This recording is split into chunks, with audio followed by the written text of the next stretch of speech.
let's give a big Star of Prime welcome for Josh Coates. Here we go.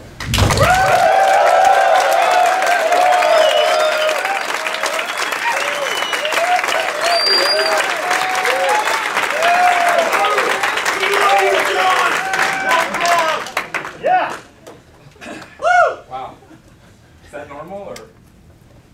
You made a whole bunch of stuff up there. Which parts? Which parts were? Well, I think it was really charitable to say that Scale 8 was sold. Well, more like they scraped up what was left. they got it. They did. Well, we had a couple of. I learned at Scale 8 that patents are sort of useless in software, unless you are really into lawsuits. But yeah, they scraped up a few of our patent filings, and then they actually went through with them. Yeah. And they got branded. So my name's on a couple of patents that Intel owns relating to large-scale distributed storage. Yeah. But you know, it's silly stuff. Well, let's get to Scale 8. We're going to talk. And then there was a few other things I think no, weren't that true. stuff was right. It was all right. It's on Wikipedia. It's true. So what? We'd like to just start out by learning a little bit about you. Tell us about your background. Tell us about. And everybody can. Audio's good. Everybody can hear okay in the back. Okay. Tell us about where you grew up. Tell us about tell us about your family and things like that. Sure. So I was born and grew up in California. So I didn't move back to Utah. That's the other thing. Okay, sorry. It's common. It's common. People just assume if you move to Utah, you're moving back. So, well, when I was really little, I think I was 3, 4, 5 years old. So you moved back? Yeah. I lived in Springville. Okay. Yeah, sure. I kind of remember. I think Star Wars was coming out that year. Okay. So, but yeah. Anyway, so yeah, I spent when I was very young. I lived down in San Diego, and then, but mostly up in the East Bay, San Francisco. Whereabouts?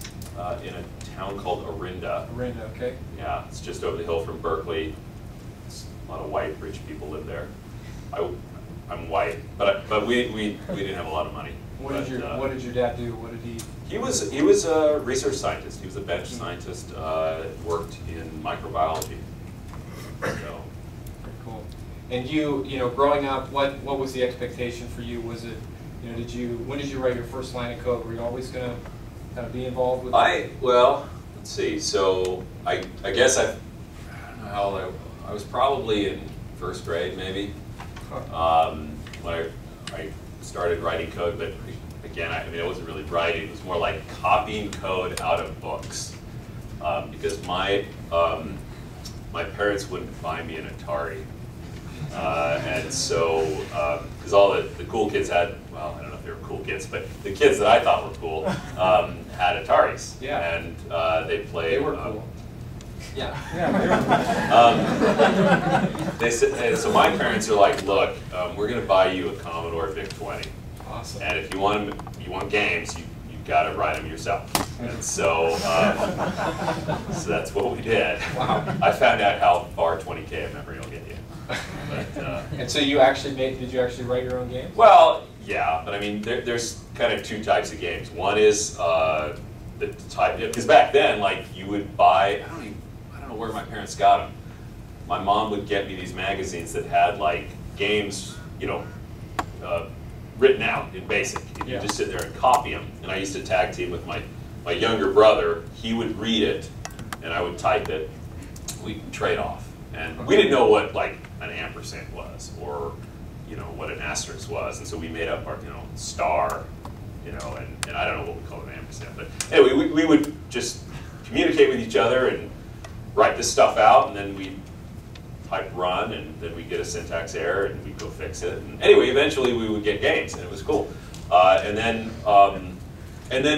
some of them I made up, right? I mean, mostly adventure games, text adventure games. Yeah. So you're creating at very, very early age. When did you form your first business, or did you ever you didn't sell any of these games, I imagine, right? No, they were crappy. Yeah. They don't sound that fun. They were. It's okay. It happens. Okay, so when I was about 12, EA, so actually, some of the best games on the Commodore were EA games. Do you remember Mail Order Monster, Adventure Construction Kit? Yeah, well, that's a great game. Yeah, really cool stuff. So that we graduated to a Commodore 64.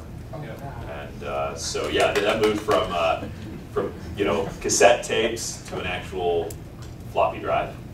And so yeah, so my first business, I guess, was selling pirated games for the Commodore 64. I had a price list printed out, and I sold the kids in my school.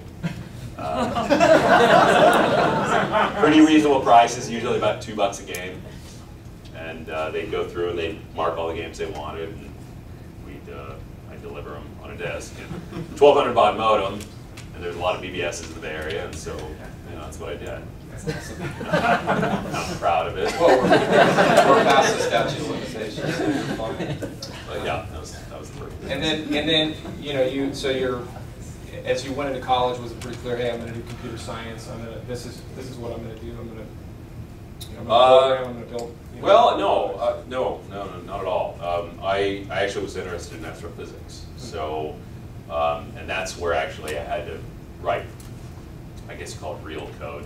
I don't even know if you call it real code. I mean, these are like bash scripts, using awk and sed and things like that, working for the Space Science Lab in Berkeley and when I was in high school. And I got paid to do that stuff. So that was my first my first computer job, aside from the pirating, was I was a data entry guy at a package store. And I messed that job up really bad, and I got fired. But I was only like 12. So, but anyway, yeah. So when I was working for the astrophysics lab, I thought I was going to be an astronomer. I mean, that just seemed really cool to me. But I didn't actually consider being a software engineer until I was, I guess, probably 21. And what made that?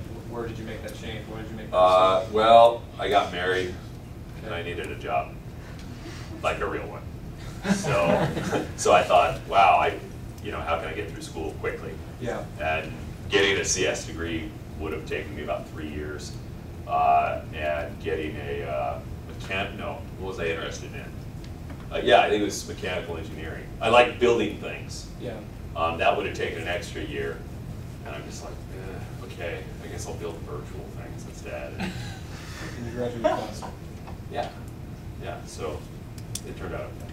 And then coming out of school, tell us about your first job. What were you doing and who were you working for? So for my first job out of school was with Inktomi. Yeah, so in the Bay Area. Right, yeah. So Inktomi was based in San Mateo on the peninsula, and I was just regular Joe software engineer. I interviewed there originally to work in the search group at Inktomi. And if you don't, depending on how old you are, you might not remember that most search engines were based on Inktomi's technology back in the day. And so I think it was December of '98 is when I came on board. But yeah, I interviewed for a search position because I thought search engines were fascinating. Clustering was really interesting, parallel computing. I did a lot of research at Berkeley in parallel computing. And Inktomi spun out of the research group I was part of, which was called the NOW group, the Network of Workstations group. And they put together Spark stations. Intel processes were just getting fast enough where they were starting to get really competitive with the Sparks. Anyway, so I graduated, but when I interviewed for the search position, I didn't get the job. They thought I was too dumb. And they asked me a bunch of super sneaky questions about obscure Unix commands. And I'm like, crap, I can't remember what this flag does on this thing. And it was a tough interview, and they asked me how many marbles, this and that. I mean, I'm like, Google type stuff. Well, yeah. I mean, this is this is 98, and I'm just so I kind of screwed up on the interview, and it was sad. But then the traffic server group, which was proxy caching. Everyone thought proxy caches were going to save the world back in '98, and I thought that was really cool, and that was the growing part of Inktomi, and so I interviewed for that. And I did really well. They asked me exactly the right questions that I knew about. And And you know, I talked a lot about parallel computing and distributed problems that I'd worked on, and you know, kind of interesting questions instead of those trick questions I'm just no good at. And so yeah, I got the job. It was really good. And then I quit like 9 months later. And so what led to that decision? Why was it you had, you know, tell us about that. Well, so the co-founder of Inktomy, Paul Gauthier, he was, I think that's how he says his name, Gauthier. It's hard to remember, it was a long time ago. He was maybe only a couple years older than I was, and he was a grad student, and he started Inktomy with Eric Brewer, who was a professor at Berkeley. And he was just like 4 cubes down from me. And he was never in his cube because he was worth like $300 million. And he was out like parasailing and yachting somewhere, I don't know. He was always out doing rich people stuff. Yeah. And but it's not like he wasn't like a jerk or anything. He was just like, wow, that guy is like, he built Inktomy, and he's like my age, and like he's probably not that much smarter than me, and I should be able to do this. And so that's when I decided to go do my own startup. So Does Berkeley, we all, I mean, we all know Stanford, you know, has this great, rich entrepreneurial history, and Berkeley does as well, but we don't really, you know, now Berkeley with great. No, you know, Berkeley's a little more low key than Stanford. Stanford, I mean, great stuff goes on at Stanford, but there's a lot more marketing going on over there. Yeah. Berkeley's, they try to be a little more academic, and I mean, maybe it's just their excuse, right? But like, you know, there's been a handful of startups that have come out of Berkeley. I mean, it's an incredible school. Great school. Yeah, yeah. So okay, so you have this kind of epiphany of, hey, I can do this. And did you have an idea to do that with, or you just say, hey, I'm just going to leave? Oh yeah, sure. It's an okay story. So at Inktomy, at Inktomy there was the search guys were trying to put together storage. Like they needed like 1 terabyte or 2 terabytes of storage, and they were going to buy it from Network Appliance, and it was going to cost like $1 million a terabyte. And yeah, it was a long time ago. Well, not that long. It was 12 years ago. Fry's wasn't around then, or? No, Fry's was. Have you been to Fry's? Like, that place is weird. You know, like more than weird. Yeah, they have the whole like theme park thing going. It's a scary place. They don't have Fry's here in Utah, though. Thank goodness. Oh, come on. It's a scary place. Well, yeah, but they got like food there and stuff. I got lost there one time. I mean, I didn't get out there for a few days. The one in Palo Alto, it's like Western Cowboys. Yeah, it's Cowboys. Yeah. Mannequins. Everything. No one knows what we're talking about here. So, yeah, so anyway, okay, so yeah, terabyte of storage, $1 million, and they're like, hey, maybe Josh can come up with some way to do this, because, well, I don't know, they thought I might know. So they came and talked to me, and I'm like, oh gosh, really, a terabyte? I'm like, well, if I were going to build a terabyte, I'd get like 50 BSD boxes and like a whole bunch of IDE drives, and like, oh, that would cost like 50 grand a terabyte. And they're like, really?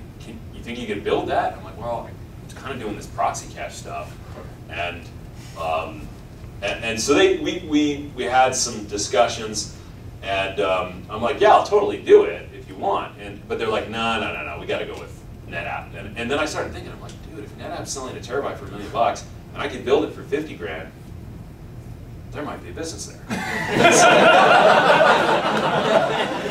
So, this is like naive 25-year-old thinking. Because it turned out there wasn't, you know. Oh, they're kind, I don't know. I mean, they're. So what ended up happening is I built Amazon S3 about 7 years too early. Wow.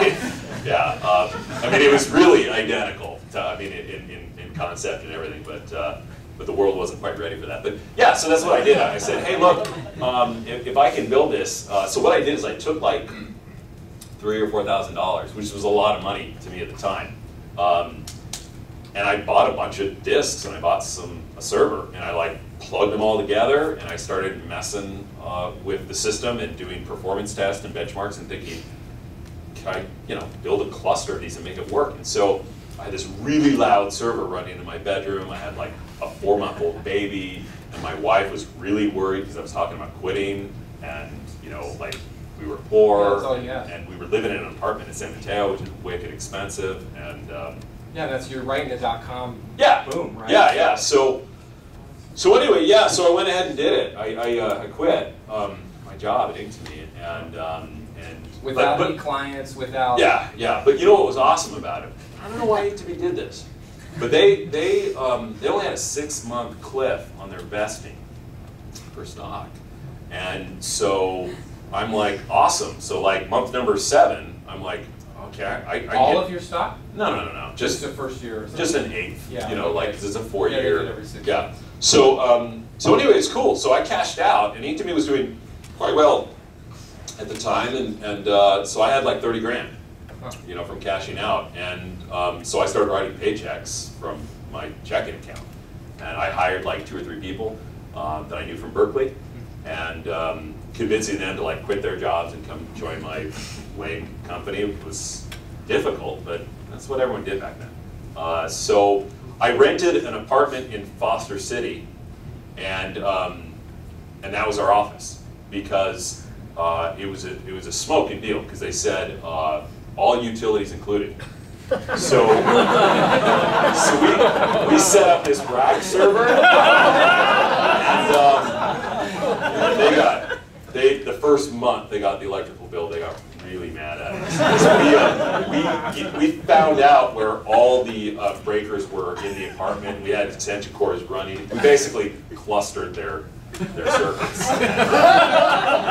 And then we had an air conditioning going to cool the place down. And, you know, so we got kicked out after like 2 months. But for 2 months, it was a pretty sweet deal. That sounds almost like the YouTube guys when they started, right? They used this unlimited service for $99 a month. Oh, did they? Yeah, smart stuff. Yeah. So anyway, but yeah, that's what. But then shortly after that, so I raised about $5 million in Series A, and up on Sand Hill, or yeah, it was from a Sand Hill guy and you know, a firm, and then a few months later raised another $26 million from another Sand Hill firm, and yeah, well, at the same time that $5 million was getting raised, I raised about $250,000 in angel funding, which was you know, I mean, the whole thing's a nightmare, right? I mean, raising money is horrible.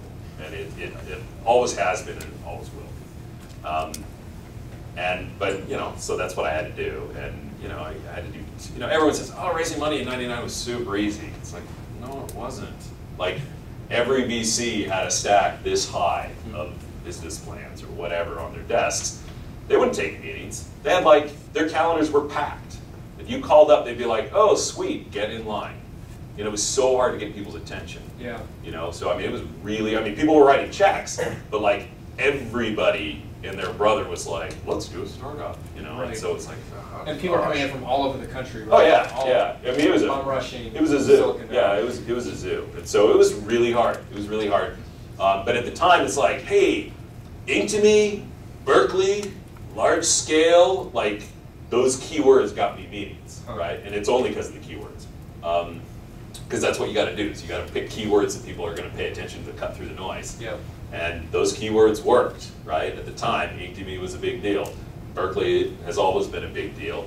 And large-scale parallel systems, they didn't know what that was, but it sounded really technical, you know. So, you know, yeah. So you get meetings, and then you know you stood out. You stood yeah. out. Then you go get your teeth kicked in, right? Because they, you know, I mean, I've had, I don't know. I've had, I don't know, a couple hundred meetings with VCs in my career, and you know, you see it all after a while. I mean, I've had VCs literally fall asleep, like nod off, snore in the middle of my presentation. You know, I mean, and then they all check. Well, back in the time, you know, BlackBerries, they don't really have those anymore. But yeah, you just get. I mean, it's terrible. Well, is it? I mean, and you kind of have that. You know, you didn't raise a lot from Mozy. You haven't raised a lot. Well, yeah. Well, I did the opposite. Yeah. At Mozy, I did the opposite of what I did at Scale 8. Because Scale 8 was like this colossal failure in some regards. So I said, oh, if I do the opposite of that, maybe it'll work out, and it did. And so, you know, I don't know. I mean, there's always luck involved, but there was some method to the madness. Well, so today, like on that subject, on venture capital and founders that are here that are watching. I mean, what do you advise? Do you advise now with this experience that you've had of these 3 different companies, completely different things? Should I find a business model from the beginning and bootstrap it? Should I spend the time and effort? Do you think it's worth the time and effort to get venture capital? What do you think? Yeah, I always think getting venture capital is a good idea. I really do. And a lot of people, there are existence proofs of everything. Yeah. And so you can't just say, oh, this never works. Because there are companies that bootstrap and are really successful. Most aren't. Just because, I mean, there's simple math, right? I mean, if you've got like you and your 5 friends are working, 12-hour days on the weekends. So what is that? Like you and your 5 friends, 24 hours in a weekend, and then maybe say, 4 hours every night during the week. So that's 20 hours plus 24, so that's 48. So say 50 hours a week you're squeaking in per person. Right. So that's 250 hours with you and your 5 buddies. So 250 hours, and in a month, that's 1,000 hours, right? So you're like, yeah, we worked really hard for a month, 1,000 hours. 6 months later, 6,000 hours. Hey, we haven't taken any money, we own all of this stuff. Okay, so we put 6,000 hours in. Well, guess what? The guy that raised money, he hired 10 guys, and they're all working full time. And they're working really hard, so they're working like 60 hours a week. So that's 600 hours. And in 4 weeks, yeah, it's just, they're gonna smoke you.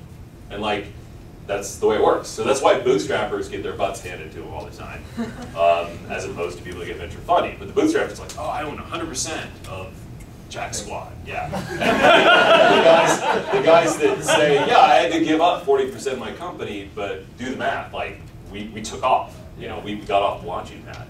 And so, yeah, it's always better to take someone else's money and roll the dice with it. It's like, duh, why wouldn't you do that, right? But you have to convince someone to give you that money and trust you, and that's really hard. And the theory behind it, of course, is that if someone is saying, hey, I'm going to write you a check, but you got to prove to me that you know what the hell you're doing, like, theoretically, that's supposed to help you become a better entrepreneur. Usually doesn't work that way. Usually it's like, oh, okay, what do I need to tell this guy? Yeah. So you make stuff up, smoke and mirrors, you're sweating bullets, you just want the freaking money, and so it's an imperfect system. Sure. But, there's something to it. Yeah. So, okay, and I want to get to Mozy, but tell us kind of tell us what happened to Scale 8. So you raised over 30 million. Oh, no, what happened? You raised much more. Oh, yeah. We ended up raising 60 or so? 50, 60 million, something like that. And it got how big? How many people did you have? Maybe at our height, 120 maybe? Okay. I don't know. The problem was, well, there were a lot of problems, but one of the problems was that, and this happens, I think it's relatively common, the first round of funding came with a CEO attached, right? Where the VCs are like, hey, we will give you this money, but you need some adult supervision. So we got our guy over here, right? And they call those EIRs, or entrepreneurs in residence, or whatever they want to call them, right? And he's going to be in charge of you. And so it's like, okay, I guess I got the money. Yeah, we need the money. So again, well, whatever you say, boss. Sure, give me the money. So and it's tough, right? I mean, it's tough. And then we had our second CEO a year later, and our third CEO a year after that, and our fourth CEO the year after that. So we had a lot of leadership problems at Scale 8. Yeah. So and I was learning a lot. Right. I mean, What was your role at that time? I was the founder and the chief technology officer, and I also, for the first couple years, ran engineering. So engineering and operations. So grew a big team there, hired and fired lots of people, and just learned a lot. Right. But a lot of what I learned was what not to do, and I think that's how a lot of people learn, is they figure out what not to do. But there was some good things I learned. I mean, we had guys from supercomputing labs, and we had guys that were Harvard MBAs, and we had like 20-year veterans from Hewlett-Packard, and everything in between. So yeah, you learn a lot. And we were based up in San Francisco and South of Market, so we were kind of doing the whole .com scene. Yeah, we were cool. So. Yeah, I mean, there was one year, I think we spent 25, 30 million bucks just in one year, just growing. And yeah, it's really shocking how much money you can spend when you have a lot of it. Yeah. You think that's what you're supposed to do. Because, you know, the investors at the time, the idea was, you know what, just get big. Yeah. We don't, you know, that's all we care about is get big. And the tough thing about Scale 8 was we didn't have a market. We were inventing a market. Virtual storage, cloud storage. You know, in fact, I think at the time they called it storage as a service, like SaaS. Of course, now SaaS means something else. But at the time, storage as a service was something that like Gartner was covering, and it was a thing back then. But it was a new thing, right? And we were like, I don't know if this is going to work. Let's try it out. So it's tough. You're educating a market. You're trailblazing. You're inventing a market that's very high risk. With Mozy and with my current company Instructure, we're not inventing a market. We're like, oh, let's take a broken market and fix it through technical innovation. And so I feel a lot more comfortable with that approach. And I'm not saying the other one doesn't work. It's just higher risk, and I'm not comfortable inventing markets. I'm comfortable fixing market. That's what I've learned, is that fixing a broken market that already exists is way easier. And people are, you know, really easily impressed when you do that, because broken markets are usually dominated by, you know, people that aren't really sharp and have sort of wrecked the market with crappy software and bad products. Yeah, so it's really, the bar's low. So you leave Scale 8. It kind of dissolves. Yeah, no, it helped fix up your past. Imploded. It implodes. Yeah. And then we had layoffs and everything. It was really dramatic. I mean, it was, yeah. People get mad at you and say awful things about you, and it was, yeah. There was a lot of drama. It was really weird. How is that? I mean, that experience. Do you still remember those things? Oh, I'm scarred for life. Honestly, or are you no. saying? No, I was just, you know, yeah, I was bitter for a few years. Yeah, I was really upset. I really upset about a lot of stuff. Yeah. I was angry at a lot because I trusted the grown-ups, right? I'm like, these guys with gray hair, with the beautiful resumes, are supposed to know what they're doing. You know, I'm just a dumb engineer. I don't know what the hell I'm doing, right? So I felt kind of betrayed because I trusted them. I played along with their game. I tried to behave myself, and it you know, didn't work. And so yeah, but it took some time for me to get a little more philosophical about that, you know. And I don't have any bitterness or ill will or anything about, you know, that was a long time ago. And you know, I learned a ton from it. Lessons. Yeah, it was awesome. It was great. It was great. I'm glad that was like this awesome failure. Yeah. Yeah.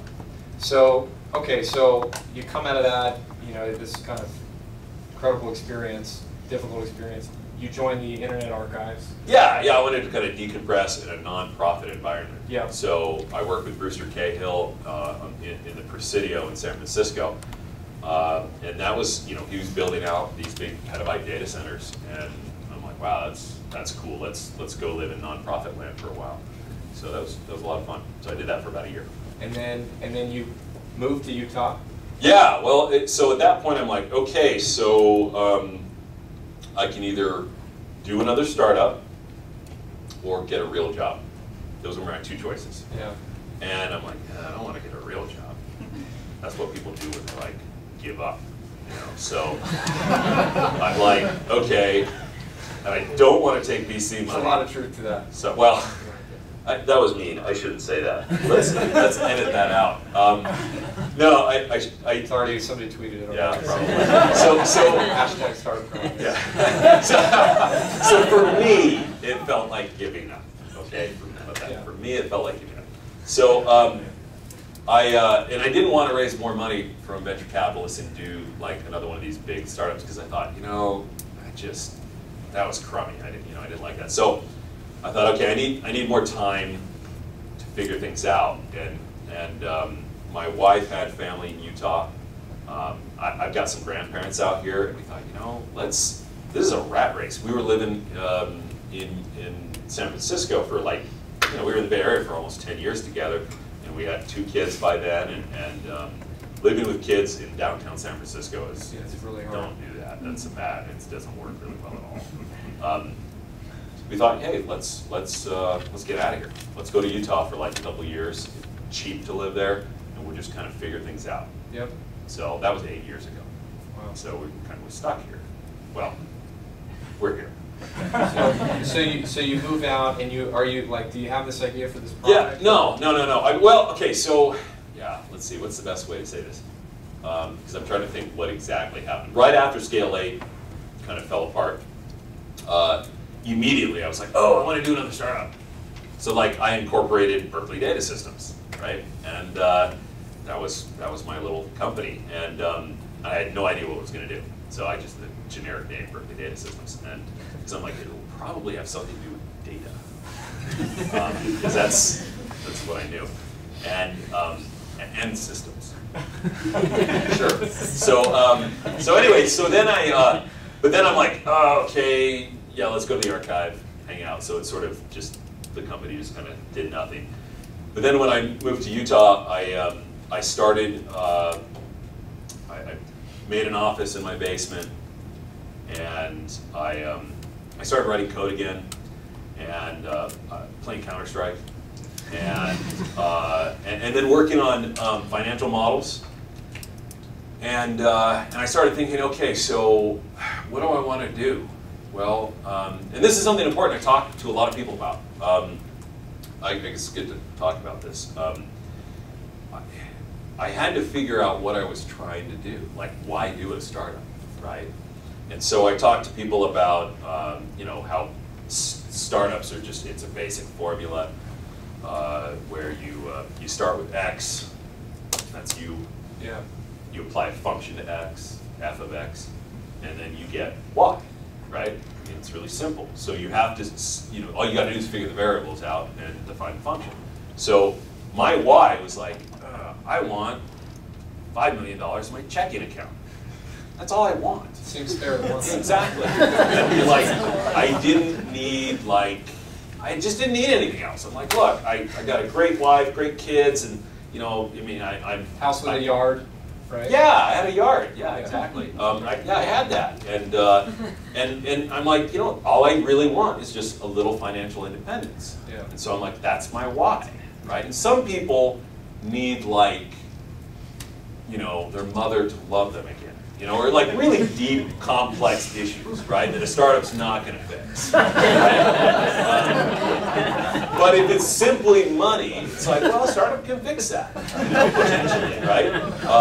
If your why's like, oh, I want to save the world, then it's like, I don't know, a startup might fix that, but there might be better ways. But anyway, so you find a why, and then you got to figure your X out, and that's where people get really delusional about themselves. Right? They're like, oh, I'm awesome at this, and I'm a great leader, and I'm an awesome coder, and and I think that's where people screw up. Well, people screw up on X and Y, right? They think they want something when they really don't. Yeah.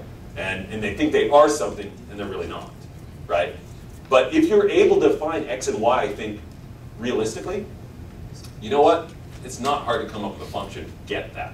It really isn't, right? And for me, I'm like, okay, what am I good at? Well, I can build some teams. I have some, a track record of being able to recruit people and build a team and hire them, and I'm not like the best coder in the world, but I've built some pretty interesting systems. I've written some decent code, and I know a lot about storage. I know a lot about large scale storage, petabyte level storage. Okay, so that's my X, and I got my Y, okay, f of X. So I just started, I just built a spreadsheet, literally. And I said, okay, these are all the ideas I have that are related to large-scale storage. And there's a dozen of them. And then I started making a bunch of columns that said, how easy is this to raise money for? What is the exit for this? Is it a buyout? Is it an IPO? Or is it a lifestyle business? And then, how technically difficult is this? How is the market? And I just made up a rating system, 1 through 5, and I just started applying that, and then I put weights on things, and then spit out at the end, I'm like, oh, I guess these 5 ideas are stupid. This one looks really good. I'm going to change the weights around. And I started working that, and it kept coming up, online backup, I'm like, okay. So I started researching that, and I'm like, wow, this market is screwed up so bad. And then This is in 2004. This, yeah, 2004, this is basically, fall of 2004. And I realized, wow, this market is super broken. And so I started doing a lot of research on that. And then I started doing lots of research on petabyte storage. And basically I found out if you are trying to build, you know, a 4 petabyte data system, right, and you want to protect the data, your only choices really are mirroring or using a RAID technology. And mirroring, when you get to that large scale, what I discovered was, is that to achieve the reliability you needed, you really needed to triplicate. And that's like, oh wow, that's a huge amount of overhead, right? Yeah. You think of it in data centers. Build 1 data center? No, you got to build 3 data centers, fill them with data, and like that's how much overhead you're talking. It's hard. RAID, not going to happen. RAID 5, no way. You will absolutely lose data once you get to that petabyte scale. And anyway, so I started doing math around this and built a really interesting model. A lot of it I learned from the archive, a lot from Scale 8, and basically I discovered the only way to really build these petabyte systems is to use Reed-Solomon encoding. And so, is this getting too boring? Is this getting boring, isn't it? It's not boring, but... Okay, that was yeah. Okay, so anyway, so so I came up with this cool idea. It's a little over my head, personally. All right, okay. So the guy wearing the Luke I Index Your 5 shirt, right, he's loving this. Okay. I'm all about it. So anyway, basically, I came up with a decent way to do large scale storage for backup that was very inexpensive. Yeah. And so I thought, okay, I'm going to go disrupt this market. Now I thought, well, I don't want to deal with VCs again. I'm gonna just raise angel money and work with these angels. But you know, in Utah, there's 3.5 VCs. There's not much going on. You know, I met with You're one of talking them. about firms, not people. Yeah. There's more like 11. You know. But I'm just teasing. Oh, you're actually telling me. It's well, in 2004, I think it's true. Now, I think there's maybe a few more. But anyway, I had lunch with one of them, and he said, "Josh, I'm really interested in supporting you with whatever you're working on." And long story short, we put a deal together. But I just didn't want to raise much money because again, I was still like, "Wow, a lot of money makes you stupid." A la Scale 8. Yeah. A little bit of money, it's like, all right, okay. So I took a little bit of money and yeah, anyway, so that's what happened. And we want to get to Instructure and some of these other things. So, but how much time are we? I mean, we got about 20 minutes, I think. 20 more minutes. 20 more minutes. Yeah. Okay. Is that all right? Yeah, no, that's cool. Okay. How much time do you have? I'm good for the rest of the evening. Okay. We can hang out. Okay. After or like here with everyone? I'm going home. Now. Okay. So anyway, so what? Yeah, so it's just you? Is it you and a team? Is it? Oh, with Mozy? Yeah. Yeah. So well, it was just me again, Yeah. like just like Scale, it was just me. And yeah, so I was like, oh crud, I'm in Utah. What do?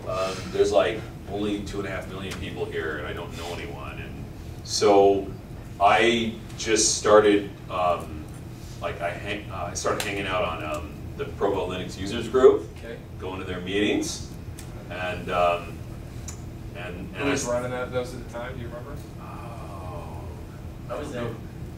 Jesse was there. Who was running that? Do you remember? Mike Handy, the Handy brothers from Free Servers.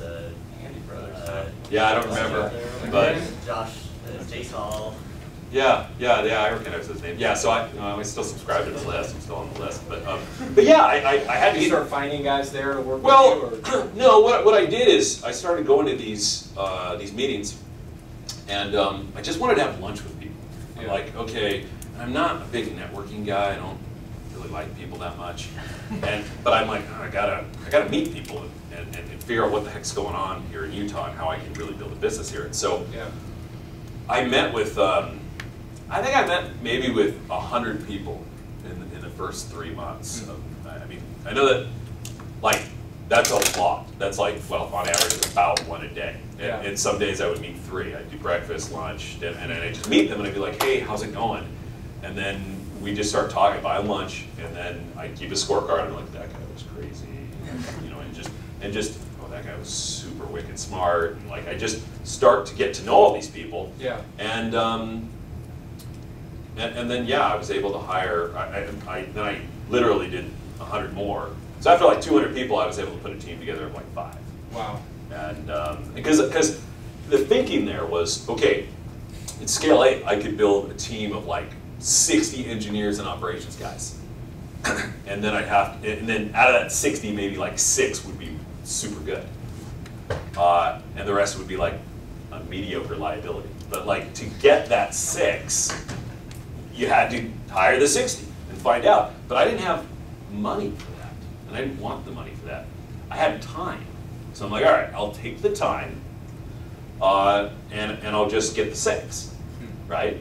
And so that's what I did. I traded time for money. I got the 6, and then you know, close some funding.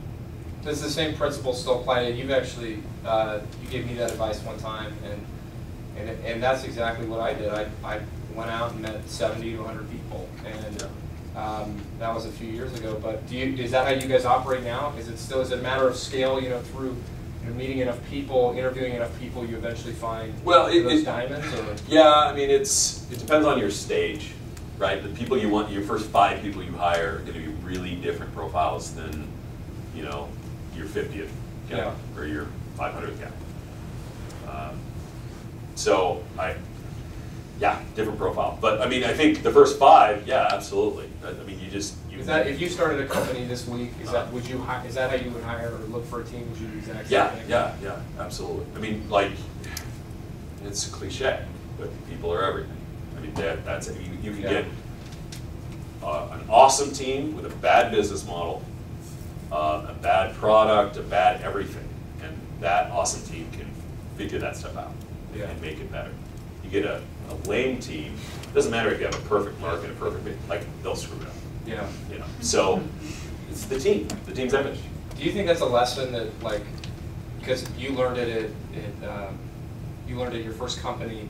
In my experience was that we had engineers building our products in 9 months, and then my co-founder rebuilt the whole thing in 3 weeks, and he's an amazing, amazing engineer. And I had to go through that lesson to really learn what you're talking about. So can you learn it? Can somebody listen here? Do they have to experience it, or can they learn it? No one ever listens. I mean, seriously, like, people want corroboration. Yeah. You know, they don't want advice. So, you know, whatever I say this evening, like, none of you guys are going to do anything I say. And that's totally okay. I'm okay with that. Right? You come to terms with it? Yeah, I totally come to terms with it. It's like, no one gives a crap what you say. I mean, they're like, oh, this is entertaining and inspiring, but then they go do whatever stupid thing they think they should do. Hopefully that's not true. Sorry. Totally true. So yeah. And we'll end on that. You're all good. Thank you so much. No, really. I mean, people have to learn on their own. They have to learn through failure. Yeah. I think they have to learn through failure. And in fact, if people learn any other way, I don't think it sticks. I mean, people that are successful the first time around, it's kind of unfortunate in some ways, right? Because they're like, hey, I'm smart. It's like, well, someone was, and a little bit of luck, and, you know, I mean, it's hard to learn things without pain. Yeah. You know, I mean, it's part of the deal. So anyway. Well, tell us about, how did you get Let's talk about something positive. Yeah, okay, let's do it. How did you get your first 10,000 users at Mozy? What Oh, techniques did you use to get your first users? The strategy there was, the strategy was, hey, let's make a really technical, good product, and get the really sophisticated, influencers to realize this is a really high quality product.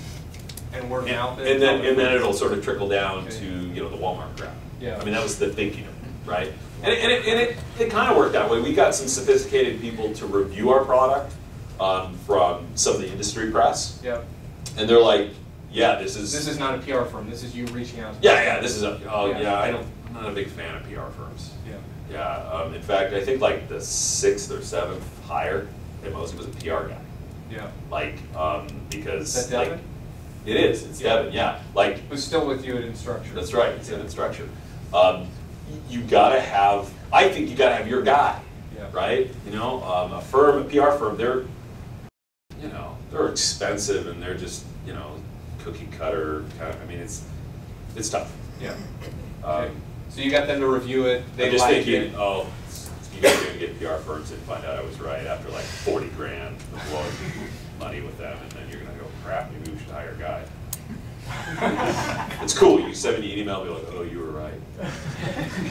or maybe, you know what? Maybe your PR firm will be awesome. You'll be like, you're an idiot, Josh. You don't get those emails, do you? You know, not. I mean, yeah, I have people that, you know, think I'm an idiot or whatever. That's okay. On a rare occasion, I will get emails saying you were I right. told you so. Yeah. Oh, No. Okay. I don't get the I told you so's. Okay. And you know, but I will probably sometime or not. Someone I say that's a dumb idea, go back to school or go Give up. work for Adobe. You know, I mean, like, someone I say that to is gonna call me up one day and just be like, "Ha look what I did." Thanks. Yeah, exactly. And I will be super happy about that because I'm, you know, usually right about those things. Yeah. Because like, When you're pretty direct too. I try to be. I try not to waste people's time. But you know what? You know what I was wrong about? I was wrong about Wikipedia. Really? Yeah, I thought that was the stupidest idea I'd ever heard of. This was back in like early 2000. I don't know. But I just remember thinking, that is so dumb. That will never work. And I was totally wrong. So, Well, you I'm an idiot. You're not an idiot. You and I, and this is a good segue into telling this experience, but you know, I think that's one of your trademarks is that you are so direct. You know, you don't kind of mix words. You and I had a random conversation about 4 years ago, and you know, I remember when we had this conversation. I was still working at EA. I was trying to figure out like how to get this LMS thing off the ground. I kind of had this idea for it, and I remember exactly where I was. And I told you about it, and I didn't have any co-founders. It was like me trying to do this thing at EA. And you said, you were thoughtful about it, and then you said, "Dude, you're screwed." and you didn't explain why. And I was like, "What is this? Like, this is the most. How can you give me this advice?" And I'm gonna like cry for a week. But you ended up being right. You were totally right. I was screwed. And most people are. I mean, you know, especially, well, one of the reasons was like, dude, you're not a coder. right. That's a major problem. Right. I mean, that's not necessarily going to mean you're going to succeed if you are a coder, but it's just. Yeah, it was a huge barrier to that product. Yeah. So you introduced me to Brian and Devlin, Yep. who are the founders of Instructure. Right. Yeah. And you know, tell us a little bit about, you had met them. They were students in one of your classes. Yeah. I was a volunteer instructor at Brigham Young University. I was teaching Intro to Venture Startups in the computer science department because I think it's really important for software engineers to understand, you know, business and not just like, you know, hey, let's learn about, you know, good to great, like real startup stuff, right? So I taught a course there, and you know, I taught every other semester for 4 or 5 years. Anyway, they were in the first class I taught. That's where I met them, and after the class was over, like after the semester was over, they approached me and said, hey, we want to do this. And I said, you know, I don't think it's a good idea for you to do your class project for real. And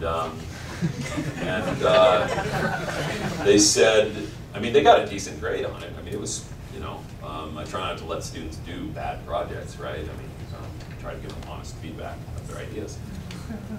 So I said, look, if you insist, stop writing code. Instead, for this is a B2B play. It's a perfect opportunity to go do a customer validation tour, build a PowerPoint presentation that shows exactly what you want to build, go visit 20 schools, record, not like with a recorder, but like transcript verbatim. Document. Yeah, and bring the transcript back to me.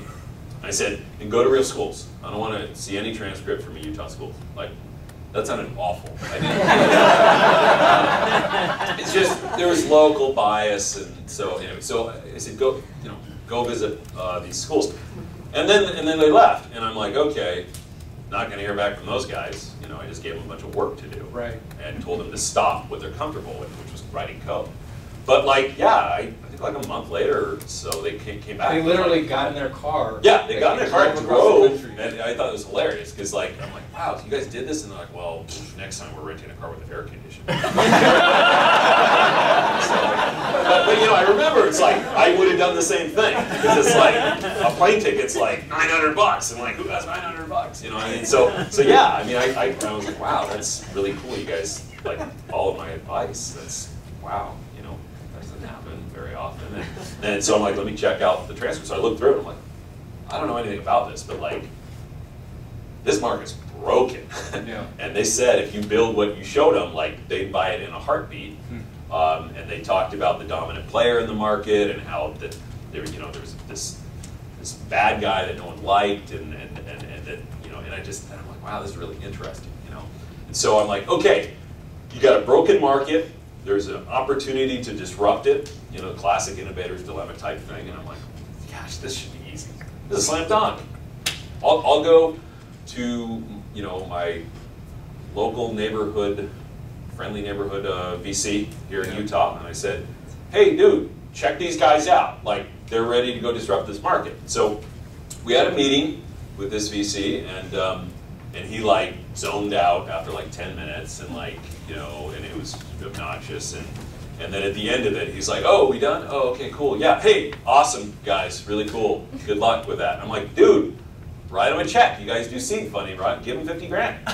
And this guy, you said that, or well, yeah, of course. Right? So my next video. Yeah. Well, this is how it went, though. He's like, code's like, no. And I'm like, why not? You saw it, like, this is legit. And he's just like, he got really uncomfortable because VCs don't like giving honest. They don't like giving honest feedback. Yeah. It's uncomfortable, right? I mean, and so he's like, look, Josh, if you like these guys so much, why don't you give them 50 grand? I'm like, fine, get out of here. I'll give him 50 grand. So I wrote him a check. And right then? I'd have to ask them because their memory is better than mine. I may have done it right. You agreed to it then, though. Well, I certainly agreed to it then. Yeah. And then afterwards, like, he left, and then these Brian and Devlin are looking at me like, for real? And I'm like, yeah. And I may have had a checkbook and written him a check right then, or maybe I gave it to him like the next day. But so anyway, yeah. So that's how I got involved in that. So it's kind of stupid. So that's like 2008, right? Yeah. Somewhere in there. Yeah, somewhere in 2008. And then they're kind of continue to iterate on. Yeah, then like 6 months later, they're like, oh, we need more money. And so, but yeah, they were making progress, right? And we structured it in a good way, right? I'm like, look, I'm not going to set a valuation. I'm not going to ask for a certain number of shares. We're not doing any of that silly stuff. This is a bridge loan. It's a bridge to your first real funding. It'll convert to whatever that funding is. It's a convertible note. Yeah, exactly. Just the normal, right way to do angel investing. And yeah, so about a year later, they closed a small round from Epic Ventures. Yeah, about $1 million. And there was a couple angels that I pulled in to put some money in as well. And then they went for another year or so, and they were writing the software and building things up. And anyway, yeah. So a couple years into it, I got pulled in, and was asked to be the CEO, and so it's a volunteer position. I get paid $1. And you posted your tax return. I did. Which was cool. Well, yeah, that was no. I didn't put my tax return. Those are different. I put my W-2. Yeah, I put my W-2 that showed I got $1. You're not that Robin. But the company. So when you joined, the company had correct me if I'm wrong, about 20 schools that we're working with? Well, no, when I joined it, they had none. Right? Yeah. Well, you're talking about the investment, I'm talking about a CEO. Yeah. And those schools? Yeah, well, they had like 7 employees. Okay. And they had like, I think, like one school that was testing it. Maybe they had another school that gave them like $5,000 for a few seats. I mean, it was like they didn't. I mean, there weren't. No one was willing to stand up and say, "Yes, we are a customer officially." I mean, so yeah, it was like 7 guys. I came in. The first thing I did is I'm like, "Oh crap! Here's another $500,000." Like, you know, because the company was just about dead. Yeah. And but they'd written some really great software, and I actually got to use it in class, like for the first time then. And it was awesome software. I loved teaching with it. And so there I was. I went back to work. And but I said, hey, look, we need to go open source. Yeah. So that was a big change that I said we really we need to go open source. And so a few months. I think I joined in October of 2010. Okay. And then February of 2011 we launched. And it was a really great launch. A big open source launch, and we got on CNBC Fast Money, and we made this cool video. This is all you hustling still, or you? Oh yeah. There's some interesting things about that, right? So yeah, me hustling, right? So I did, right? That fall of 2010, I'm like, I'll call all my VC friends and down on Sand Hill, and I'm like, hey guys, I'm going back to work, and I'm doing this education startup. And they're like, awesome, Josh, cool. So like, instant meetings with all these top tier VC firms. Yeah. So I fly down there. I'm like, hey, how's it going? And they're like, hey, man, Josh, what are you working on? And I'm like, education. And they're just like, oh really? Oh, how about like a social network? How about like another storage thing? And I'm like, no, I'm doing education. Like, there's a real thing here, and they're just like, yeah, no, we don't invest in education, and it was really frustrating. I'm like, you guys are dummies. Like, this is gonna work. Yeah, I'm like, this is good. This is it. I'm like, I just laid it out. I'm like, can't you see this? Like, this is, and they're just like, yeah, no, education. So anyway, I was really disappointed. So I'm like, fine, screw you, and that's when I wrote the extra check to these guys, because I'm like, fine, we're gonna go launch, and then we'll raise money from some folks. And so we launched, and then lo and behold, in 2011, what became cool?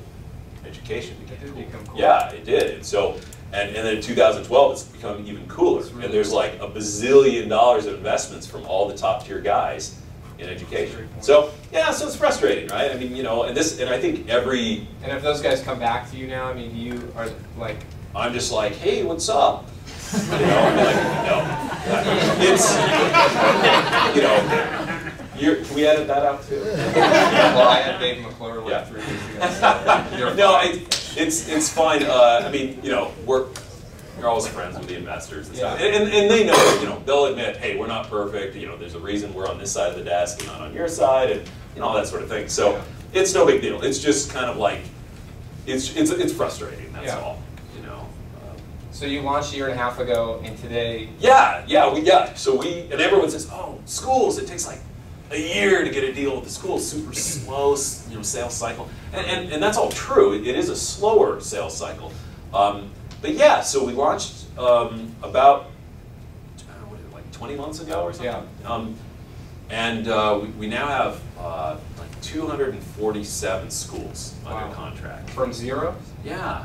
Wow. Yeah. So it's been really incredible, and we can give it up for that. I think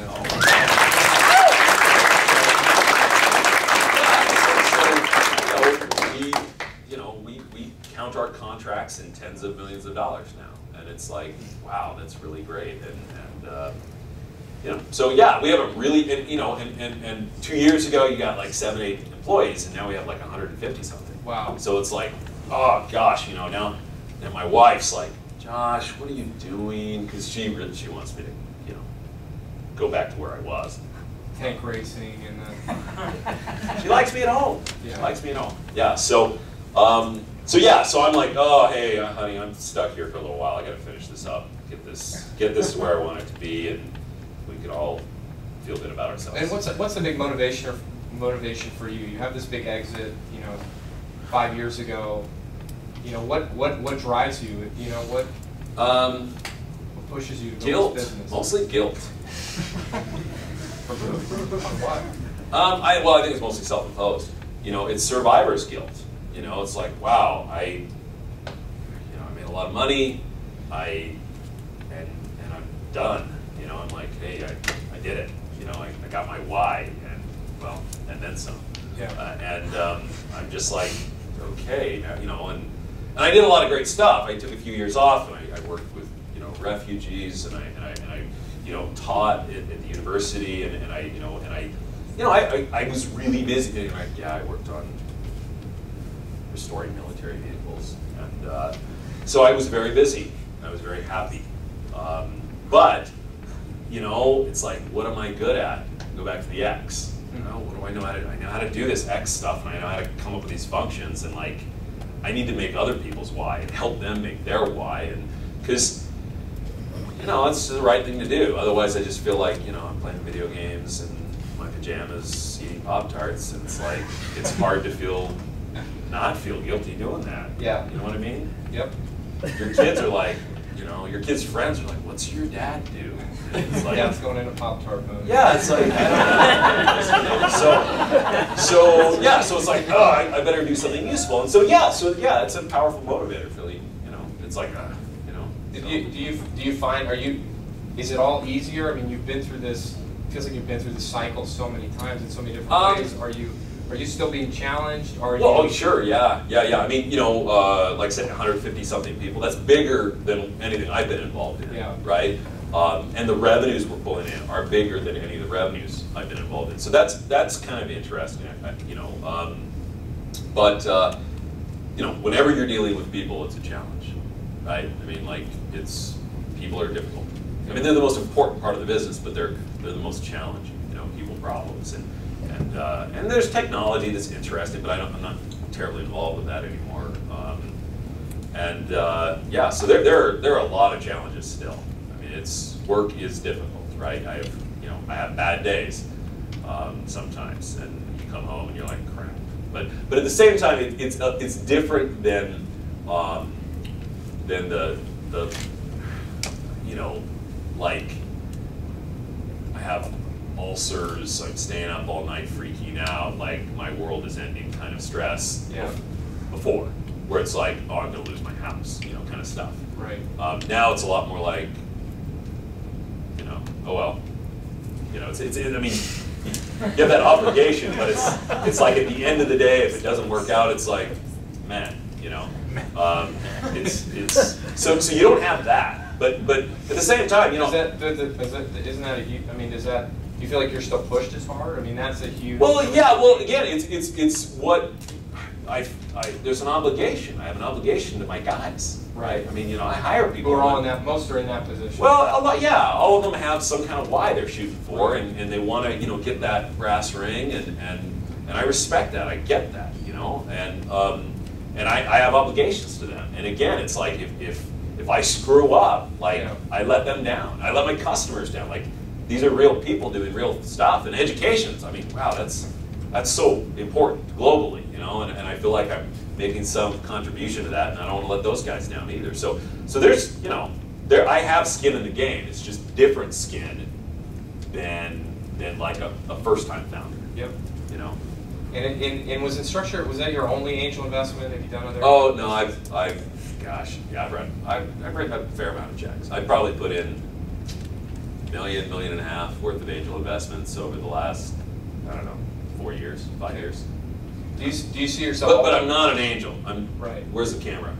Don't ask me for money. Okay? Like, I don't do this, like, for real. We got 2 cameras, so say to that one too. Well, you guys we can edit this. Yeah, we can. So, but I would not consider myself an angel investor. Sure. A lot of the investments I made aren't even in technology. They're just different things. Do you think you'll always be an operator? Do you ever see yourself like I hope venture not. capital? Like, yeah, operations is hard. Yeah. Being a venture capitalist, no, I don't. Whatever hole VCs are trying to fill, I don't have that hole. I have different holes. But like, that's not me. That was terrible. I mean, maybe they, I'm sure they have, because a lot of VCs I know like have done really well financially. They don't have to do what they do. Sure. Right. And so, and I don't know why they do what they do. I've never really had this sort of philosophical discussion with investors. Great venture capitalists. Not really. I mean, I assume they've just got issues, that, I don't know. Yeah. So, you should ask one. I do, yeah. They do have issues, for sure. Well, we all have issues. We do. I want to ask you two. Are you guys good for 5 more minutes? Everybody all right? Okay. Well, you need like a Q&A thing? Yeah, we're going to do that. We're okay. going to do that. Let me just ask you about 2 more things. One, we're in Utah. Tell me, what advantages do Utah entrepreneurs have over someone in Silicon Valley or someone in New York? Well, I think people, this question is asked often, and I think everyone here probably already knows the answer, and so I'll just reiterate what everyone knows. The advantage of being in Utah is that you don't have to compete with like Facebook and Google, right, for local talent. So that's good, right? The bad is it's a relatively small population. Yeah. So it's like, there's a lot of brilliant people in this community. There's just not enough of them, so it's harder to build that sort of team. So that's the advantage and that's the disadvantage. Do you think, generally speaking, companies that are entrepreneurs that live here, that are founding here, should they stay here? Should they, there's companies like Zinch or and then move to San Francisco. Yeah.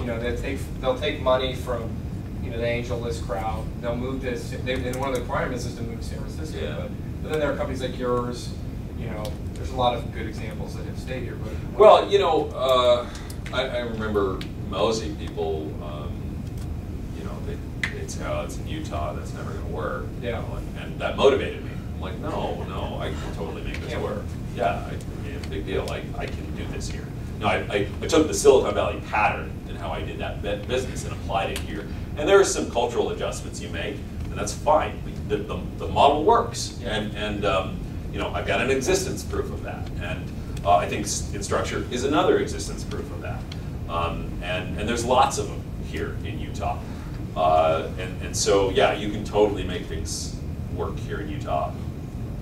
And I think any more rural state or flyover state, whatever you want to call them, I mean, they're going to have the similar types of challenges, but also similar advantages as well. Because there's, I think, brilliant, talented people are on a per capita basis evenly distributed. Yeah, I agree. So. So if you want to ask a question, maybe just line up over here, and I'll bring the mic over so we can get it on film. But I just want to ask you one more thing about intuition and following your gut. Sure. Is that something that you have ascribed to over the years? Like, that you feel, hey, you have intuition that, hey, this is the right choice for me, and I might not fully understand, but I should just go with it. Or what is your take? I think what you're really talking about is judgment. And judgment is, that's being a founder of a company. You're a leader. It's a leadership position. No matter what position you have in the company, it's a leadership position. And to be effective, you've got to apply good judgment.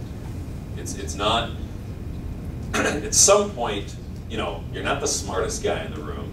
You're not the most capable guy in the room or even the most talented guy in the room. But if you've got the best judgment in the room, that matters a lot. And how you develop good judgment is by working at it. You've got to work at that. And once you develop that judgment, I think that's the advantage. That's the competitive advantage that you have, is good judgment. And when you hire people, you hire them for their judgment, right? With like a software engineer, okay, I want to hire them for their talent, right? I don't care if they have good judgment about marketing or sales or or leadership principles. It's like, look, if they're a good craftsman, that's important. But it's still judgment because they're picking different. Well, yeah, it's judgment within their sphere, right? Right. But but from the context of a founder and a startup, it's, yeah, judgment's critical. And I've learned to, you know, I've gotten to know myself. That goes back to X. You've got to convict yourself and admit when you suck at something and when you need to get better at something. If you're unable to convict yourself and be realistic about your self-assessment, I think you have a really, really tough time succeeding. And that's the start of developing good judgment, in my opinion. Because then you can start saying, you know what, I was wrong about that. I judged poorly. Okay, let me try again. And after a while, you start to trust yourself. And other people start to trust you because they realize, you know what, that guy's right, like, most of the time. And that's kind of cool, right? But you got to work at that. And that's super important. That's awesome. Let's give Josh a big round of applause.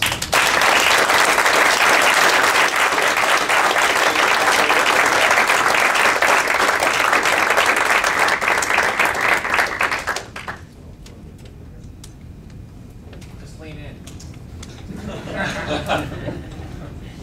I know back in Provo, but it's not like that anymore.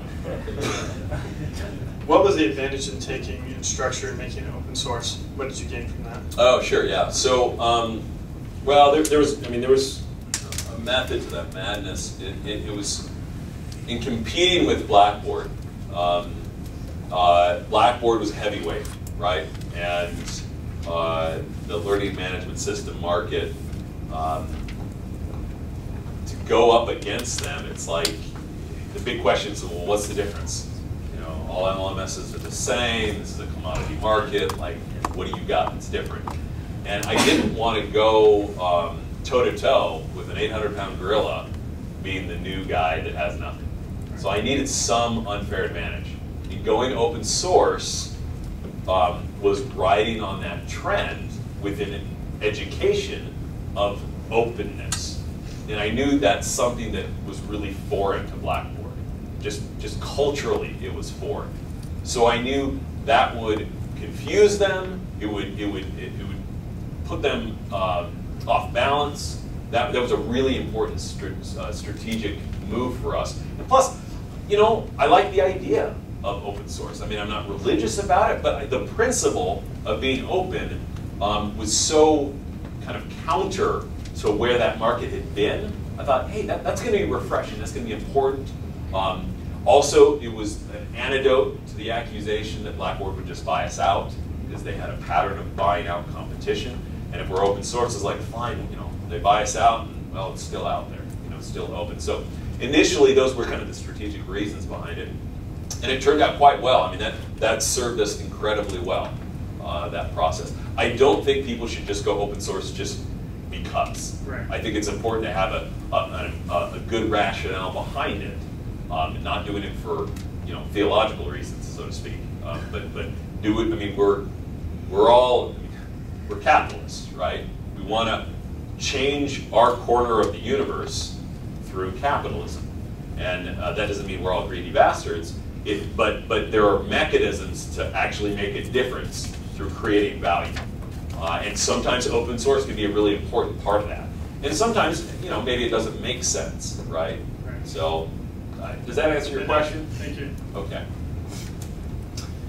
So, you mentioned your whys, and you mentioned that you satisfied those whys by selling Mozy, and I think that's a great thing.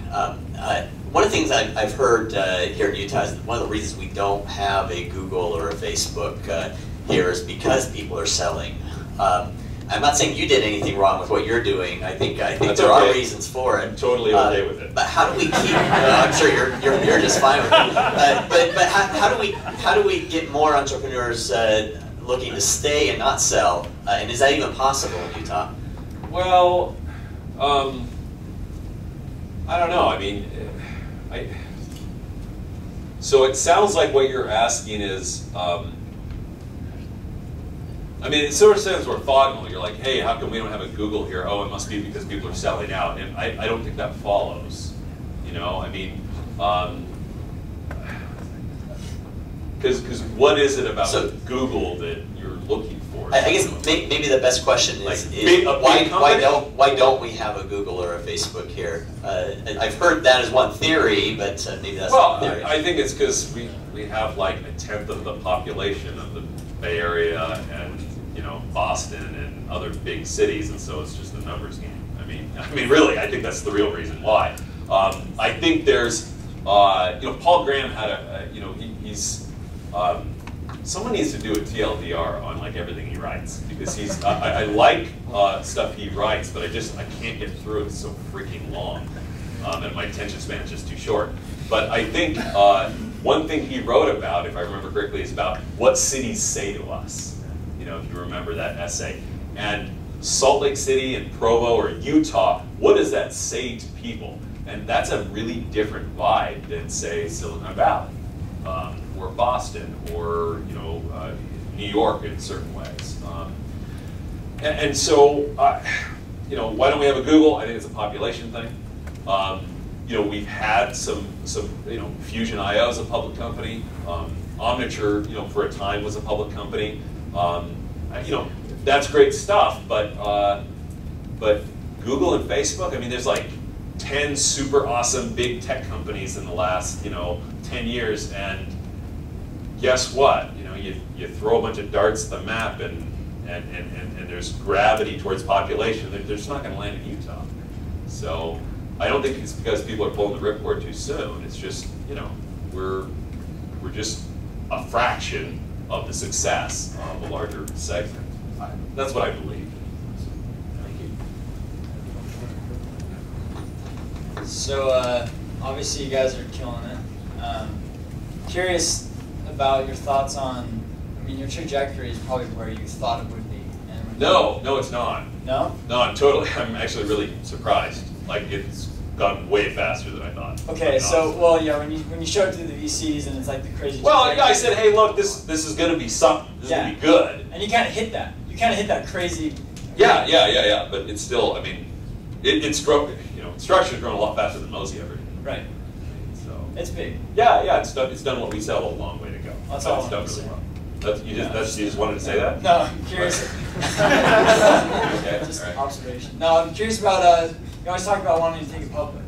And, yeah, we talked about that. And some kind of, you've actually grown a lot, and that's really possible in the pipeline. Sure. Yeah. The current environment of public companies going public, where your thoughts are. Well, so. Yeah, this is a huge topic, right? Yeah. Going public is simply another way to access capital. Right? It's just raising money. That's all it is. It's just raising money from a different group of investors. There's some, liquidity associated with it, and some, notoriety, and some stability, credibility that your company receives when you access the public markets. But Wall Street basically has a pattern, and depending on what sector you're in, there are effectively minimum requirements. Well, your revenue has to be looking like this, and your gross margins have to look like that. And you have to look like a company that's ready to go public before they'll really accept you, and that takes time, right? So we're on that road, right? A lot of people don't want to be on that road, and that's okay. And some people are on that road and get derailed, and so yeah, all I can say is we are on that road. So I totally don't even remember what your question was, but did that answer it? Well, you still want to go down that road? Oh yeah, totally. Yeah, it's interesting to see what the NASDAQ's all about. And, haven't done that. So yeah, that's what we're doing. Okay, let's give Josh another round of applause.